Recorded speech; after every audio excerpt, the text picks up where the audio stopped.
Je suis Cécile Mule, 5e génération d'une famille d'agriculteurs ici dans le Pays de Grasse. Nous sommes ici sur les communes de Pégoma et la Roquette-Suciane où nous cultivons donc de la rose, du jasmin, de la tubéreuse, de l'iris et du géranium. Donc des plantes à parfum aromatiques et médicinales à destination de l'industrie de la parfumerie.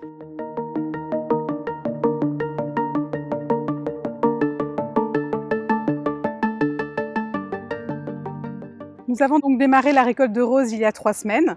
Cette récolte de la rose centifolia, également appelée rose de mai, se poursuivra jusqu'à la fin du mois. Et ces cultures sont conduites en partenariat exclusif depuis maintenant près de 40 ans avec la maison Chanel.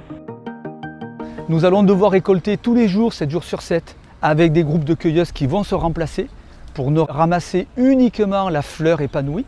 C'est ce que nous demande la maison Chanel pour vraiment tirer la quintessence de cette fleur. Il faudra 670 kg de fleurs pour obtenir 1 kg d'absolu. Et cet absolu, c'est celui qui rentrera dans la formulation du parfum. Ensuite, tout au long de la journée, donc les roses qui ont été cueillies, qui sont fraîches, odorantes, vont être acheminées sur le site de transformation.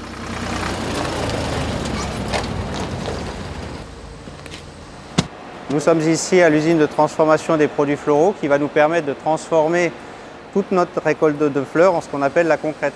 Les fleurs arrivent ici directement des champs, elles sont pesées et elles vont être mises dans des extracteurs et subir des bains avec un solvant liquide.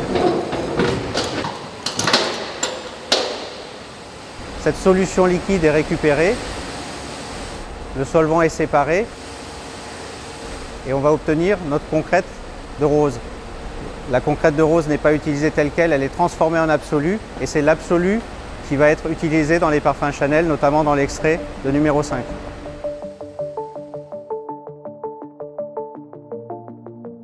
Notre activité fait face à différents enjeux, qu'ils soient climatiques, de réglementation, de recrutement. C'est pourquoi nous avons décidé en 2020 de créer un jardin expérimental.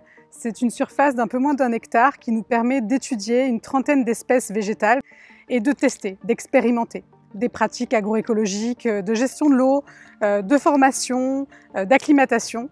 Et ça nous permet donc de, à la fois, être dans la transmission des traditions tout en innovant.